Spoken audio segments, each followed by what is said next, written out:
In today's Game Changer in Agriculture, we're at Bobcaygeon, Ontario, home of Grasshill Farm and some of the best milk goat genetics in the world. Lloyd Wicks and family have brought together some of the best genetics in goats, milking goats, such that these goats in most parts of the world produce as much or more milk than a cow. They have gone to Vietnam, they're going to the Caribbean, they've been to the Caribbean, and we're selling goat genetics to the world. But it's that embedded knowledge and all the background information that goes with that genetics that we're selling. But goats is a huge growing industry in milk. Our ethnic community, even in Ontario, you'll find out we've got growing demand for goat milk. But worldwide, we have huge opportunity, and Grasshill Farms has taken advantage of that. We used to milk Holstein cattle and export Holstein genetics. We're now milking goats, and we have about 1,000 goats, all purebred fawning. We're dealing with a number of countries around the world, setting up nucleus herd, and we crop about 750 acres of land and grow all our own sunflowers, corn and whatnot, and hay to feed the goats.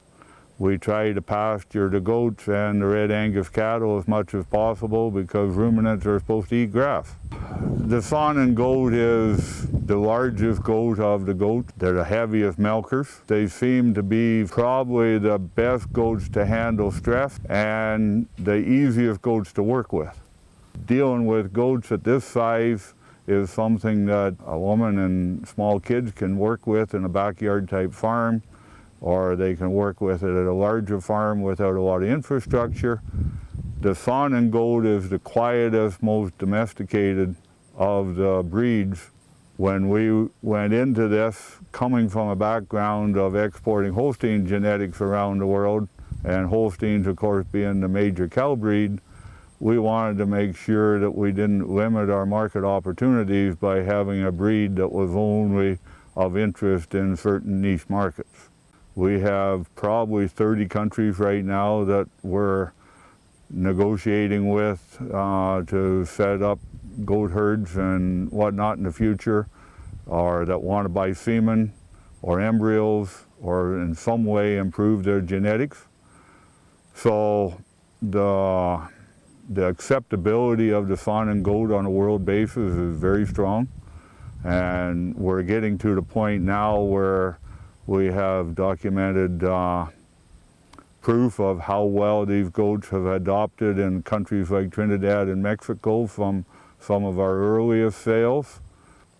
What we hope to do now is to develop would be the first of what I would call satellite herds. So if this is the nucleus herd, what we hope to do is to set up a satellite herd in each country that would have our genetics of the next generation.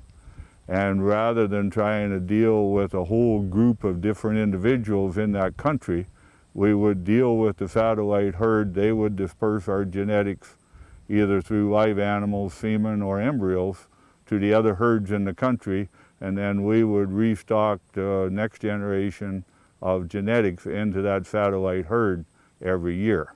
This whole process is probably 5 to 10 years ahead of where I expected it to be.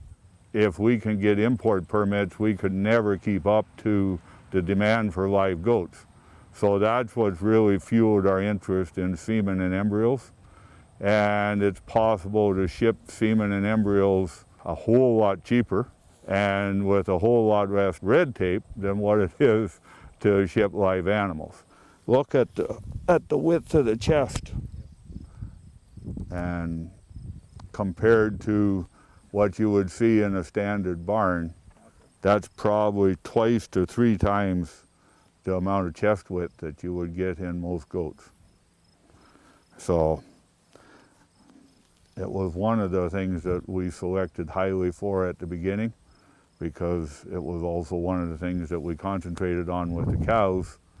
And when we get into goats that, with the multiple birth, we knew it was going to be very important. Our goal is to try to breed better genetics, and one of the real tools that we have in the goat industry that will allow us to do a lot of the genetic progress that's similar to what's happened in cows will be DNA technology. And although I think we have so much information in the cow world that a lot of the DNA stuff is mostly marketing, in the goat world, because we have very little evaluations at the phenotypical level, DNA will be the necessary ingredient to make high-level genetic progress available so that these small sustainable farms in countries all over the world can go forward.